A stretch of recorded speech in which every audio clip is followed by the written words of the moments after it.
देश की राजनीति में अपने अलग प्रयोग के लिए पहचाने जाने वाले शरद पवार ने एक बार फिर राजनीतिक उबाल ला दिया है। लेकिन ये राजनीतिक उबाल उनकी पार्टी के अंदर ही आया है। उन्होंने बेटी सुप्रिया सुले और प्रफुल्ल पटेल को नई जिम्मेदारी सौंपी है। इस जिम्मेदारी के तहत दोनों नेताओं को कार्यकारी अध्यक्ष बनाया गया है। यानी अब ये दोनों नेता शरद पवार को पार्टी चलाने में मदद करेंगे। लेकिन सवाल अभी भी अजीत पवार को लेकर बना हुआ है कि आखिर अजीत पवार के हिस्से में क्या आया है। क्या अजीत पवार एनसीपी से धीरे धीरे साइडलाइन किए जा रहे हैं, या उनके लिए शरद पवार ने कुछ बचा रखा है जो अभी अपने पत्ते खोलना नहीं चाहते। दरअसल शरद पवार की एक कहावत बहुत मशहूर है, भाकरी फिरौली।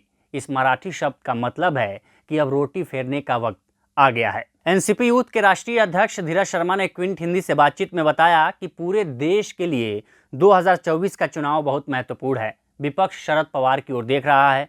शरद पवार साहब का मराठी नारा भी है कि भाकरी फिरौली यानी रोटी फेरने का वक्त आ गया है। इसी को ध्यान में रखते हुए पवार साहब ने सबसे पहले रोटी फेरना अपने घर यानी एनसीपी से शुरू किया है। पार्टी संगठन को और कैसे मजबूत किया जाए, इसी के तहत शरद पवार ने सुप्रिया सुले और प्रफुल्ल पटेल को कार्यकारी अध्यक्ष बनाया है। हालांकि पिछले महीने जब शरद पवार ने अचानक पार्टी से इस्तीफा दिया तो कयास लगाए जा रहे थे कि पार्टी की कमान या तो सुप्रिया सुले के हाथ में जाएगी या प्रफुल्ल पटेल को अध्यक्ष बनाया जाएगा। लेकिन बड़े ही नाटकीय तरीके से शरद पवार ने कुछ दिन बाद ही अपना इस्तीफा वापस ले लिया और फिर से पार्टी की कमान अपने हाथों में ले ली। जानकारों का मानना था कि तब शरद पवार ने अपने इस पैंतरे से अजीत पवार को अवगत कराया कि लोग अभी भी उन पर ही विश्वास करते हैं। उस वक्त क्विंट हिंदी से बातचीत में एनसीपी नेता धीरज शर्मा ने बताया था कि अजीत पवार शरद पवार के इस्तीफे के पक्ष में थे। एनसीपी के कार्यकर्ता जहां शरद पवार के इस्तीफे से नाराज थे और जगह जगह प्रदर्शन कर रहे थे, वहीं अजीत पवार का मानना था कि समय को देखते हुए शरद पवार के इस्तीफे को स्वीकार कर लेना चाहिए। लेकिन एनसीपी के नेता अजीत पवार की सलाह से सहमत नहीं थे। शरद पवार के इस फैसले पर जानकारों का मानना है कि पवार ने सुप्रिया सुले को राजनीतिक विरासत सौंपने का दांव खेल दिया है। हालांकि उन्होंने ये काम प्रत्यक्ष रूप से नहीं किया है, उन्होंने इसके लिए पिछले दरवाजे का इस्तेमाल किया है। सुप्रिया सुले के साथ प्रफुल्ल पटेल को कार्यकारी अध्यक्ष बनाए जाने से एक बात जाहिर हो रही है कि शायद अजीत पवार की पावर कट की जा रही है। सुप्रिया सुले को फ्रंट फुट पर लाया जा रहा है। जानकारों का मानना है कि जब भी कोई विपक्ष का बड़ा चेहरा शरद पवार से मिलने पहुंचता है तो वहां सुप्रिया सुले की मौजूदगी और अजीत पवार की अनुपस्थिति ये इशारा करती है कि अब एनसीपी की बागडोर सुप्रिया सुले को सौंपने की तैयारी हो रही है।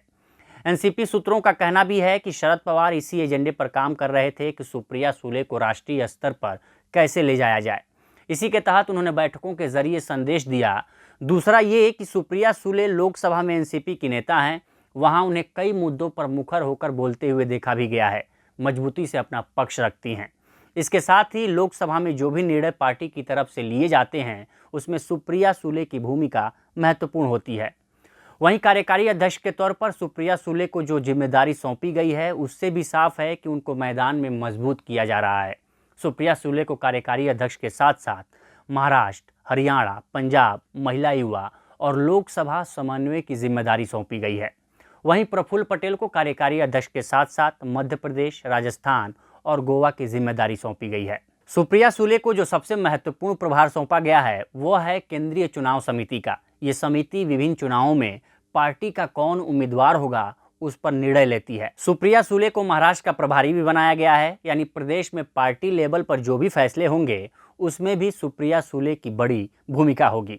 शरद पवार के इस निर्णय के बाद से सवाल उठने लगे कि अब अजीत पवार के लिए क्या बचा है। इस पर एनसीपी यूथ कांग्रेस के अध्यक्ष धीरज शर्मा ने क्विंट हिंदी से बातचीत में बताया कि अजीत पवार के जिम्मे अभी भी महाराष्ट्र की राजनीति है। वो महाराष्ट्र में पार्टी की जिम्मेदारी संभाल रहे हैं। वह महाराष्ट्र विधानसभा में नेता प्रतिपक्ष हैं। यही वजह है कि नए पदाधिकारियों को महाराष्ट्र में कोई भूमिका नहीं दी गई है। आने वाले दिनों में अगर राज्य में एनसीपी सत्ता में आती है तो अजीत को बड़ी जिम्मेदारी सौंपी जा सकती है। धीरज ने बताया कि पार्टी के इस निर्णय से अजीत पवार नाराज नहीं हैं, बल्कि उन्होंने ही केक काटकर इस निर्णय का स्वागत किया। दरअसल जानकारों का मानना है कि अजीत पवार महाराष्ट्र को छोड़ना नहीं चाहते हैं। ये भी सही है कि महाराष्ट्र में शरद के बाद अजीत पवार जितना बड़ा नेता एनसीपी में शायद ही कोई हो। ऐसे में ये कहा जाना कि अजीत पवार को साइडलाइन किया जा रहा है, ये जल्दबाजी होगी, क्योंकि दो कार्यकारी अध्यक्ष के फैसले में भी अजीत पवार की सहमति थी। हाँ, ये ज़रूर है कि शरद पवार ने बैलेंस बनाने की कोशिश की है। उन्होंने प्रेस कॉन्फ्रेंस में भी कहा कि अजीत पवार के पास महाराष्ट्र के सबसे बड़े नेता यानी नेता प्रतिपक्ष का पद है, जो पार्टी में प्रदेश स्तर का सबसे बड़ा पद है। जानकारों का मानना है कि इस फैसले से शरद पवार ने एक तीर से कई निशाने लगाए हैं। पहला, अजीत पवार को महाराष्ट्र तक सीमित रखना। दूसरा, सुप्रिया सुले को राष्ट्रीय स्तर का नेता बनाना। और तीसरा, एनसीपी में गुटबाजी को शांत करने के लिए हर गुट को कुछ न कुछ देना। यानी शरद पवार ने अपने इन फैसलों से सभी को साधने की कोशिश की है।